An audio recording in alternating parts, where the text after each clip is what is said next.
नमस्कार बच्चों, आज मैं आपके सामने बहुत दिनों के बाद आया हूँ। आप शायद मुझे देखकर बहुत खुश हो रहे होंगे, ठीक है। और जो है हम लोग 9th क्लास के एग्जाम के बाद, जब आपके एग्जाम हुए थे उसके बाद आप प्रमोट हो गए, जब से हम लोग नहीं मिले हैं। कुछ बच्चे इसमें नए जुड़े हैं, जो मैंने ग्रुप बनाया हुआ है इसमें कुछ बच्चे नए जुड़े हैं जिनको मेरे वीडियो आज पहली बार देखने को मिलेंगे। वो वीडियो को लाइक कर लें, सब्सक्राइब कर लें, ताकि जो वीडियो, जिन बच्चों को वीडियो नहीं मिल पाते हैं, मेरे पास मैसेज आते हैं कि सर हमें वीडियो नहीं मिल पा रहे हैं, तो अगर वो मेरा चैनल, यूट्यूब चैनल सब्सक्राइब कर लेंगे, जिसकी लिंक मैं आज भेजूंगा आप लोगों को। अगर आप उस चैनल को सब्सक्राइब कर लेंगे, बेल आइकन दबा देंगे, तो मेरे जितने भी वीडियो बनाए जाएंगे वो आप तक ऑटोमेटिक पहुंचते रहेंगे। इसलिए जितने भी बच्चे नए जुड़े हैं उन सबसे मेरा यही कहना है कि चैनल को सब्सक्राइब करें, बेल आइकन दबाएं, ताकि मेरे सारे वीडियो आप तक पहुंचे। मेरा पढ़ाया हुआ आप देख चुके हैं, मैंने आपको पहले भी पढ़ाया हुआ है। मैं आज आपको पढ़ाने जा रहा हूं 10th क्लास का सेकंड चैप्टर, जिसका नाम है पॉलिनोमियल्स। Chapter 2 polynomials. इस चैप्टर का जो हिंदी में मतलब होता है वो मतलब है इसका बहुपद। क्या मतलब होता है? बहुपद। अब जैसा कि आप जानते हैं कि मैं नाम से ही शुरू करता हूं चैप्टर को, तो बहुपद जो होता है इसको आप देखिए, दो पार्ट है इसमें। एक पार्ट है बहु और दूसरा पार्ट है पद। अब इसमें बात आती है कि बहु क्या होता है। तो बहु माने होता है जो संख्या 2 अथवा 2 से ज्यादा हो उसे बहु कहते हैं, ठीक है। और पद क्या होते हैं, जो आपने बीजगणित में 9th क्लास में पढ़े हैं, जैसे 2x, ठीक है, 4x, x स्क्वायर, x की पावर 3, x की पावर 4, एटसेट्रा। इस प्रकार के जितने भी पद आपने पढ़े हुए हैं, ये सब पद होते हैं। तो बहुपद का मतलब ये होता है जिसमें कम से कम 2 पद हों, ठीक है, और जिसकी घात हमेशा एक पूर्ण संख्या हो, वो एक बहुपद होता है। देखिए मैं डेफिनेशन लिख रहा हूं बहुपद की। बहुपद में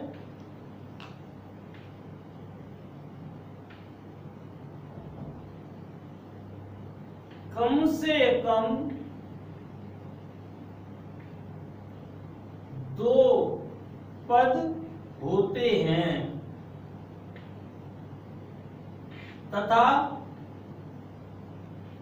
इसमें घात पूर्ण संख्या होती है।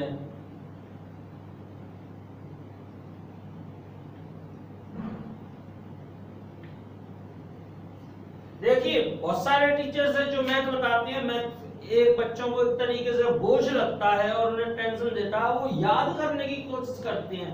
पर यहाँ मैं आपको इस तरीके से समझाने की कोशिश कर रहा हूँ कि आपको कोई भी चीज याद नहीं करनी पड़ेगी। मैं आपको एक भी क्वेश्चन बुक का नहीं कराऊंगा, आप सारे क्वेश्चन बुक के ऑटोमेटिक अपने आप कर लेंगे। मैं आज आपको इस तरीके से चैप्टर को डिस्क्राइब करने जा रहा हूँ। देखिए बहुपद में कम से कम 2 पद होते हैं तथा इसमें घात एक पूर्ण संख्या होती है। अब मैं कुछ एग्जांपल ले रहा हूं बहुपद के, जैसे मैंने लिए यहाँ 3x square plus 2 equal to कुछ भी लिख सकते हो आप, 5 लिख सकते हो। ये एक बहुपद है। क्यों बहुपद है? क्योंकि इसमें जो है 1, 2 और 3 पद हैं। इसमें पदों की संख्या कितनी है? 1, 2 और 3। इसमें 3 पद हैं और x की जो घात है वो एक पूर्ण संख्या है। पूर्ण संख्या वो संख्याएं होती हैं जो पूरी डिजिट होती है, जैसे 1, 2, 3, 4 एंड सो ऑन, अनंत तक। कोई सी भी संख्या पूर्ण संख्या होती है, तो वो तो बहुपद होते हैं। इसमें जो अक्षर होते हैं, अक्षर यानी कि संख्याएं जो होती हैं वो तो होती हैं अचर, ठीक है। और जो x y z जो कुछ भी और होते हैं वो सब होते हैं चर। ठीक, ये अचर और ये चर।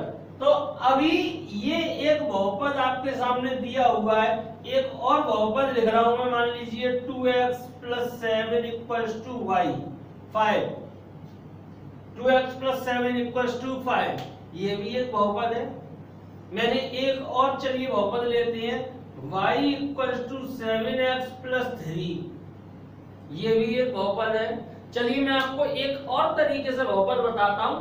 दो दोस्त हैं x और y, दो दोस्त हैं, अच्छे दोस्त हैं x और y। x y से कहता है, x y से कहता है कि मेरे पास आपके दुगने से 10 रुपए अधिक हैं। तो मेरे पास आपके दुगने से 10 रुपए अधिक हैं, तो ये भी एक बहुपद बनता है। ये लैंग्वेज है, मैं इसलिए बता रहा हूं कि ऐसे क्वेश्चन आते हैं लैंग्वेज के, वो आपको खुद इक्वेशन बनानी होगी, इसलिए जो मैंने ऐसा उदाहरण दिया दोस्तों वाला। चलिए एक और उदाहरण लेते हैं कि x और y दोस्त हैं। अब इसमें y कह रहा है कि भाई x, तेरे पास जितने रुपए हैं उसके स्क्वायर, फिर स्क्वायर से 8 रुपए कम मेरे पास हैं। तो आप ऐसे ही तो बनाएंगे इसकी, क्योंकि भाई ने बोला है x से कि x तेरे पास जितने रुपए हैं उसका स्क्वायर करें और 8 रुपए कम करें, उतने रुपए मेरे पास हैं। तो ये भी एक बहुपद है। पर क्या आप बता सकते हैं, देखिए ये x की पावर 1/2, y = x की पावर 1/2 + 3, ये एक बहुपद है? नहीं, ये एक बहुपद नहीं है। क्यों? क्योंकि इसमें x की घात एक पूर्ण संख्या नहीं है। ठीक है, तो जिन बहुपदों में चर वैल्यू की पावर जो है पूर्ण नंबर नहीं होती है, कंप्लीट नंबर नहीं होती है, पूर्ण संख्या नहीं होती है, तो वो सारे के सारे बहुपद नहीं होते हैं। बहुपद वही होता है जिसमें कम से कम 2 पद होते हैं तथा इनमें घात पूर्ण संख्या होती है। तो मेरे हिसाब से आपको बहुपद समझ में आ गया होगा यहाँ तक। अब मैं कुछ बहुपद के आगे आपको जो है बताता हूं। देखिए, घातों के आधार पर, अगर घातों के आधार पर देखें, घातों के आधार पर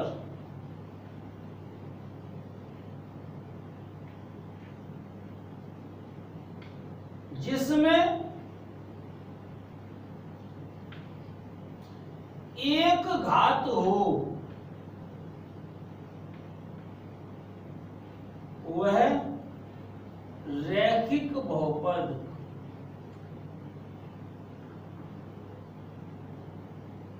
ठीक है, उदाहरण ले लीजिए कोई सा, 3x = 7।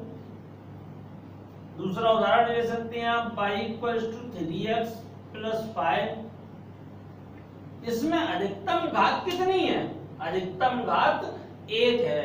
तो जो अधिकतम घात होती है किसी भी बहुपद की, वही उस किसी भी चर वैल्यू की, वही उस बहुपद की अधिकतम घात कहलाती है।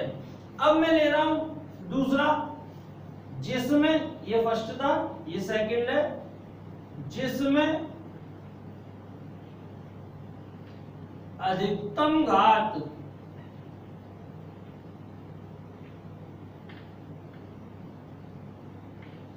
2 होती है, उसे द्विघात बहुपद कहते हैं।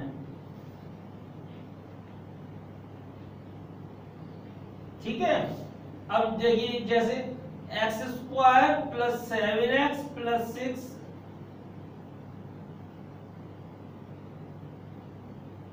ये क्या है? एक द्विघात बहुपद है। ठीक है, ये एक द्विघात बहुपद है। अभी मैंने आपको लिया थर्ड,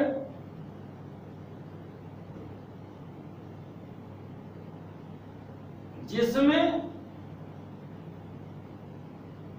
अधिकतम घात 4 हो, सॉरी 3 हो, उसे त्रिघात बहुपद कहते हैं।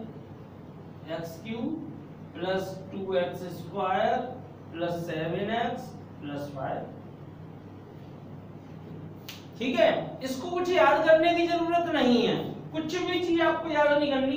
एक घात वाला है एक घातीय बहुपद, दो घात वाला है द्विघातीय बहुपद, तीन घात वाला है तीन घातीय बहुपद। आप बहुपद की अधिकतम घात देखेंगे। जैसे देखिए मैंने एक बहुपद लिखा यहाँ, मैंने एक बहुपद लिखा है यहाँ पे x plus x³ plus x² plus x की पावर 4 प्लस x की घात 5।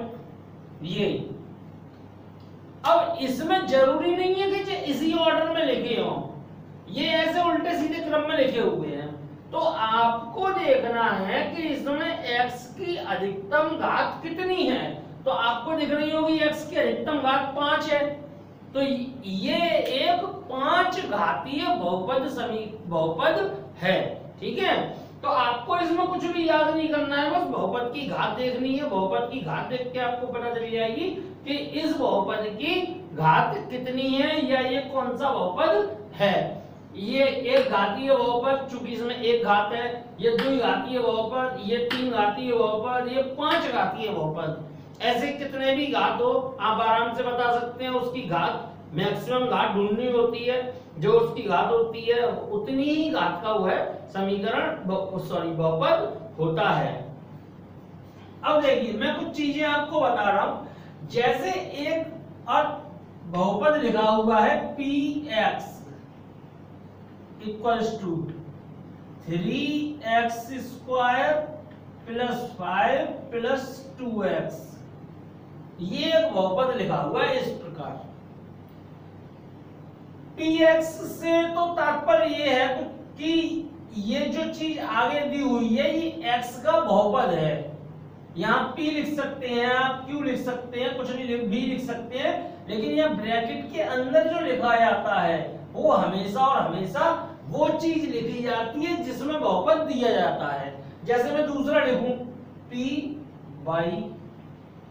जो 3y² प्लस 5 प्लस 2y, चूंकि ये बाई में था इसलिए यहाँ बाई आ गया। एक और लेते हैं चलिए, qz 5 plus 3z plus z²। ये सारे बहुपद हैं, आप समझ गए होंगे। चूंकि x में है तो x लिया जाता है, y में है तो y लिखा जाता है, z में हो तो z लिखा जाता है। और इसका जो मानक रूप होता है वो मानक रूप सदैव आप ध्यान रखेंगे कि मानक रूप में लिखने के लिए, मानक रूप में लिखने के लिए इस बहुपद को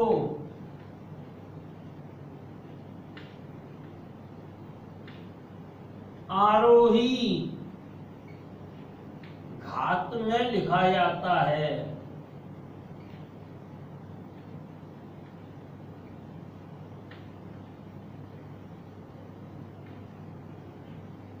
मानक रूप में लिखने के लिए बहुपद जो भी दिया हुआ होगा उसको आप मानक आरोही घात में लिखेंगे। जैसे ये बहुपद दिया हुआ है qz, तो अब मैं अगर इस qz को लिखूंगा तो इसका मानक रूप है ये। ठीक है, जैसे ये लिखा हुआ है तो इसका मानक रूप क्या बनेगा, 3y², फिर कम वाली घात और लास्ट में अचर पद। ये अचर पद होता है क्योंकि इसके संग कोई वेरिएबल ऐड नहीं है। जैसे ये z वेरिएबल में इक्वेशन z वेरिएबल में एक बहुपद है, ये y वेरिएबल में एक बहुपद है, ये इनकी अचर पद है क्योंकि इनके संग z या y नहीं लिखा हुआ है। ठीक है, इतनी बात आपको समझ में आ गई होगी। तो बच्चों शायद इतना आपको समझ में आ गया होगा। इसके बाद में आपको बता रहा हूं रैखिक बहुपद। रैखिक बहुपद जो होता है, रैखिक बहुपद, ठीक है, रैखिक बहुपद में कैसे होता है, मान लीजिए 5x + 3 इस टाइप का होता है वो। ठीक है, क्योंकि उसकी अधिकतम घात 1 होती है, इसलिए उसको रैखिक बहुपद कहते हैं। अच्छा, रैखिक का भी एक कारण है कि इसको रैखिक बहुपद क्यों कहा जाता है। ऐसे ही नहीं है कि इसका एक रैखिक नाम दे दिया गया कि भाई मेरा नाम सुनील शर्मा है तो घर वालों ने मेरा नाम सुनील शर्मा रख दिया तो सब सुनील शर्मा कहने लगे। ऐसा नहीं है कि इसका एक नाम दे दिया गया कि रैखिक बहुपद है तो इसको सब रैखिक बहुपद कहने लगे। इसका एक पर्टिकुलर रीजन है कि अगर हम इसको ग्राफ पेपर पे ड्रॉ करेंगे तो ये हमेशा और हमेशा एक सरल रेखा बना के देता है।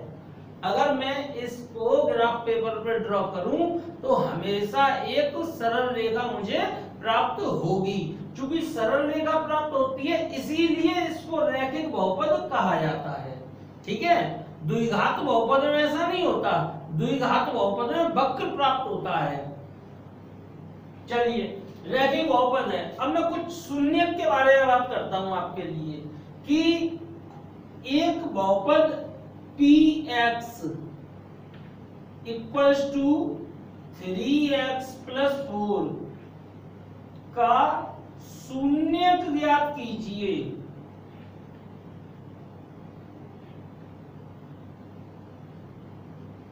ये क्वेश्चन है, सपोज दैट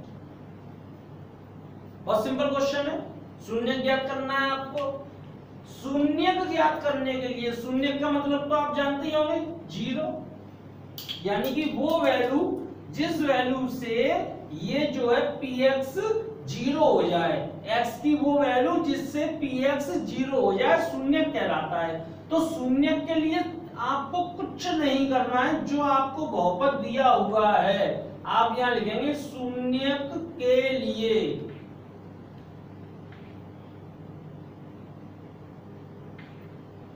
जो आपको बहुपद दिया है उसको ही 0 के इक्वल कर देते हैं। जो बहुपद दिया जाता है उसको ही 0 के इक्वल कर दिया जाता है। अब यहां से देखिए आप, अगर मैं x की वैल्यू निकालूं तो 4 को इधर ट्रांसफर करूंगा, प्लस का 4 है इधर जाएगा, माइनस का 4, 3 है 3 मल्टीप्लाई में है x के साथ तो इधर जाएगा, डिवाइड में जाएगा तो ये आएगा -4/3। तो ये -4/3 इस बहुपद का एक शून्यक है। आप आंसर भी अपना चेक कर सकते हैं और आंसर चेक करने का सीधा तरीका है कि जो आपका आंसर निकला हुआ है उसको आप x की जगह लगा के देख लो, इसका मान 0 आ रहा है तो आपका आंसर ठीक है, अगर 0 नहीं आ रहा है तो आपका आंसर गलत है, कहीं मिस्टेक की हुई है आपने। ठीक है, ये शून्यक की बात हुई। अब क्वेश्चन आते हैं जो आपकी पहली एक्सरसाइज में क्वेश्चन है। वो क्वेश्चन कैसे हैं, जैसे मैंने अभी थोड़ी देर पहले आपको बताया था कि रैखिक बहुपद हमेशा एक सरल रेखा देता है और द्विघात बहुपद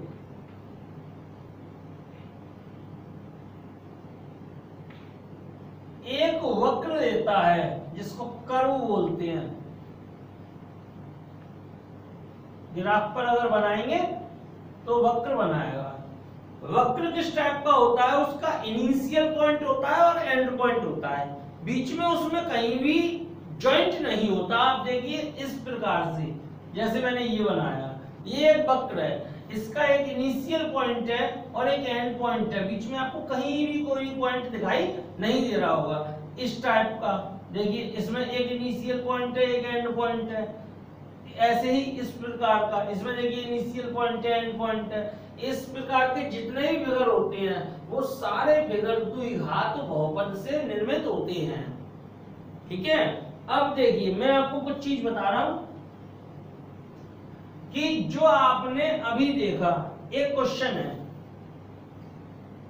px इक्वल्स टू,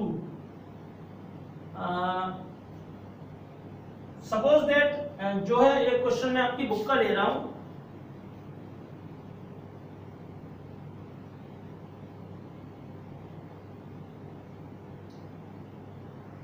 y बराबर px का ग्राफ दिया गया है।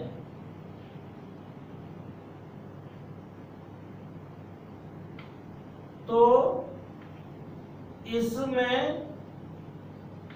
शून्यकों की संख्या ज्ञात कीजिए।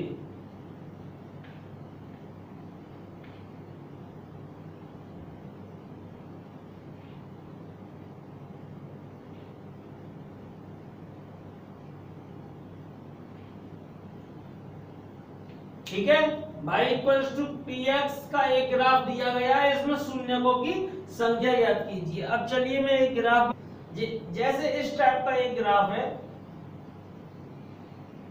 ये।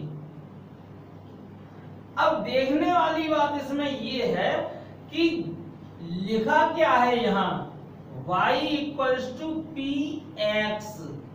यहां देखने वाली बात है कि यहाँ x लिखा है या y लिखा है, क्योंकि आप 9th क्लास में पढ़ चुके हैं ये x होता है और ये y होता है, इतना आप जानते हैं। जब ये x यहाँ लिखा है और शून्य पूछे हैं, तो ग्राफ में आपको एक चीज देखनी है कि जो ये है वो x अक्ष को किन किन जगह काट रहा है या कितनी जगह काट रहा है, उतने उसके शून्य होंगे। तो x को यहाँ काट रहा है एक जगह यहाँ काट रहा है x को, और एक जगह यहाँ काट रहा है। तो कितने शून्य निकल के आ रहे हैं इसके? 3। ये इसका आंसर हो गया। ये ध्यान रखना, यहाँ x हो तो आप x के देखोगे। अगर मैं इसी में ये कर देता कि x इक्वल्स टू py में शून्य ज्ञात कीजिए, तो हम देखते हैं कि ये जो ग्राफ है वो y को कितनी जगह काट रहा है, y को। तो y को देखेंगे तो आप एक जगह काट रहा है वो केवल, तो इसका आंसर 1 होता। ठीक है, ये आपकी पहली एक्सरसाइज के कुछ क्वेश्चन है। हाँ तो बच्चों, ये आपकी पहली एक्सरसाइज पूरी कंप्लीट हो चुकी है। इसका होमवर्क आपको शाम को मिल जाएगा, आप इसको जरूर करिए। प्रैक्टिस बहुत जरूरी है। जो बच्चे कर चुके हैं पहले वो भी करें, और जो बच्चे नहीं कर चुके हैं, नए बच्चे जुड़े हुए हैं, वो भी करें। और जो बच्चे बिल्कुल न्यू इसमें मेरे साथ ऐड हुए हैं, वो मेरे YouTube चैनल को सब्सक्राइब कर लें, जिसकी लिंक मैं ग्रुप पे भेजूंगा, ताकि मेरे वीडियो आप तक पहुंचते रहें। कल मैं इस चैप्टर की सेकंड एक्सरसाइज कराऊंगा, तो इसलिए मेरे YouTube चैनल को सब्सक्राइब कर लें, तो आपको मेरी सेकंड एक्सरसाइज ऑटोमेटिकली मिल जाएगी। थैंक